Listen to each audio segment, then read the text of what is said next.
네, 안녕하십니까. 담비 같은 방송 가무에 오신 여러분들 진심으로 환영합니다. 제가 오늘은 이 천연치료에 대해서 균형과 관련해서 말씀드리려고 합니다. 천연치료를 한 단어로 말한다면 천연치료는 균형입니다. 균형이 건강 비법입니다. 몇 가지 예를 들어볼까요? 면역균형. 면역균형이 이루어지면은 병이 안 걸리죠. 왜냐하면요, 여러분들 사람을 괴롭히는 대부분의 병이 면역이 약해졌을 때 생기거나 면역이 비정상적으로 강해졌을 때, 균형이 깨졌을 때 생기는데, 이 균형을 잡으면 병을 이겨요. 그럼 면역균형을 이루려면은 영양균형이 이루어져야 돼요. 이 균형이라는 말이 굉장히 중요합니다. 예를 들어서 잠도 너무 많이 자도 안 되고 너무 적게 자도 안 되고, 물도 좋지만 너무 많이 마셔도 안 되고 너무 적게 마셔도 안 되고, 이 균형이 굉장히 중요합니다. 여러분, 우리가 뼈가 부러지면은 병원 치료를 받으러 가는데, 이 세상에 어떤 병원도 부러진 뼈를 붙여주는 병원은 없습니다. 가지런히 맞춰놓고 기부스를 해놓고 시간이 가면서 뼈가 저절로 붙죠. 이렇게 시간이 지나면서 우리 몸에서 정상 상태를 유지하려고 하는 작용을 항상성이라고 말을 합니다. 그런데 이 항상성은 식물, 동물, 사람 모든 생명체에 다 있는데 무생물계에도 있습니다. 예를 들어 보면요, 물의 자정작용을 들 수가 있는데, 물은 0도에서 100도까지 짧은 온도 범위 내에서 세 가지 형태로 바뀝니다. 얼음이 얼면은 0도 아래로 내려가면 고체가 되죠. 또 액체 상태의 물이 있고, 물에 열을 가해서 100도 이상으로 올라가면은 수증기로 증발합니다. 기체가 되죠. 우리가 물을 이렇게 열을 가하면 몇 도까지 올라갈 수 있을까요? 라고 이제 물어볼 수 있죠. 물은 아무리 끓여도 100도 이상은 안 올라갑니다. 왜냐하면 100도 이상 올라가면 기체로 증발하니까요. 이와 같이 물은 액체, 기체, 고체화 되면서 스스로 정화됩니다. 지금 이 순간에도 태평양 적도 부근에 얼마나 많은 물들이 올라가겠어요? 근데 물이 올라갈 때는 순수한 물만 올라갑니다. 그래서 이제 제트 기류를 타고 이동을 하면서 냉각 기류를 만나면은 응어리가 져서 비가 되고 눈이 되고 우박이 되고 떨어지죠. 내려올 때는 대기 중에 먼지나 박테리아를 다 흡수해서 내려옵니다. 그리고 지표면에 흐를 때 액체의 물은 항상 성격이 위에서 아래로 흐르죠.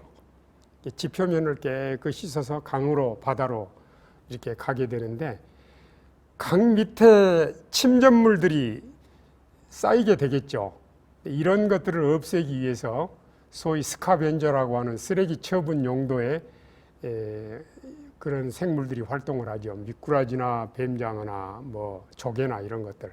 이런 것들은 쓰레기를 없애기 위해서 만든 거기 때문에 지방이 굉장히 많아요.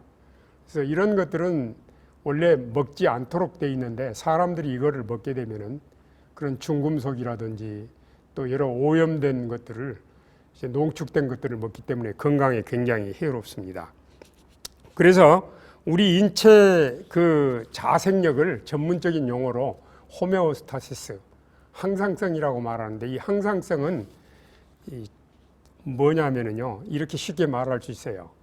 외부로부터 오는 환경적인 요인이나 우리 몸 안에 있는 스트레스 요인에도 불구하고 우리 몸은 항상 정상 상태를 유지하려고 하는 그런 기전을 항상성이라고 말을 합니다. 이 원리를 처음 발견한 사람이 프랑스 생리학자 버나드라고 하는 사람은 인터널 테레인, 즉 우리 그 신체 내에 세포 환경과 관련해서 설명을 했고, 나중에 하버드 출신 캐넌이라고 하는 학자가 지금 우리가 사용하는 항상성, 즉 호메오스타시스 용어를 붙여서 사용하게 됐는데, 앞으로 의료인으로 일하기 위한 그 의학도들은 기본 개념으로 항상성 원리를 다 배웁니다. 항상성 원리라고 하는 것은 우리 몸 안의 자생력인데, 식물, 동물, 사람 누구에게나 생명을 가진 모든 존재에게는 이 항상성 작용이 있습니다.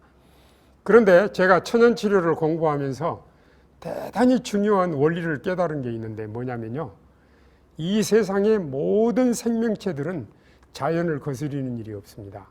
오직 사람만 자연을 거스립니다. 우리 인간의 몸에는 12종류의 항상성이 있고 이 12종류의 항상성 중에 하나만 무너져도 증상으로 나옵니다. 어지럽다, 어디가 아프다, 잠이 안 온다, 구역질이 난다, 이런 증상들은 항상성이 무너진 상태죠. 몸이 붓는다, 갈증을 느낀다, 이런 것들도 다 마찬가지입니다. 열이 난다, 또 오한이 온다, 이런 것들도 항상성 작용이 무너졌을 때 오는 증상들입니다. 그런데 이 세상의 모든 생명체들은 자연을 거스리지 않아요. 즉 항상성 작용을 역행하지 않아요. 근데 사람만 항상성 작용을 역행합니다. 그럼 천연치료란 쉽게 말하면은 이 자연을 역행하는 우리의 삶을 자연에 순응하도록 되돌리는 것이죠. 천연치료를 간단하게 요약해서 말하면 이렇게 말할 수 있어요. 자연을 역행하면 병들어서 죽고 자연에 순응하면 건강하고 영생한다.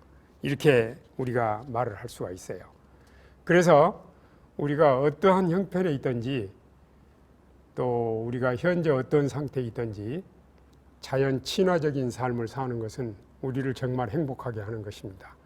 우리가 아스팔트 길을 걷는 거하고 콘크리트 길을 걷는 거하고 흙길을 걷는 거하고 어떤 게 편합니까? 어린 아이들을 목욕시키기 위해서 따뜻한 물에 담궈 놓으면 아이들이 잘 나오지를 않아요. 물이 너무 좋으니까. 왜? 지난 10달 동안 엄마 뱃속에서 물속에서 살다 나왔잖아요. 우리가 습속이나 강가나 천연계 속에 가면 마음이 굉장히 편해지죠. 그만큼 스트레스를 받지 않기 때문에 그렇습니다. 그래서 우리가 자연으로 가면 갈수록 우리 몸의 모든 면에 균형이 오고 면역 균형이 오고 건강을 유지할 수 있습니다. 이 균형을 생각하시면서 영양 균형, 면역 균형을 이루면서 건강하게 사시기 바랍니다. 감사합니다.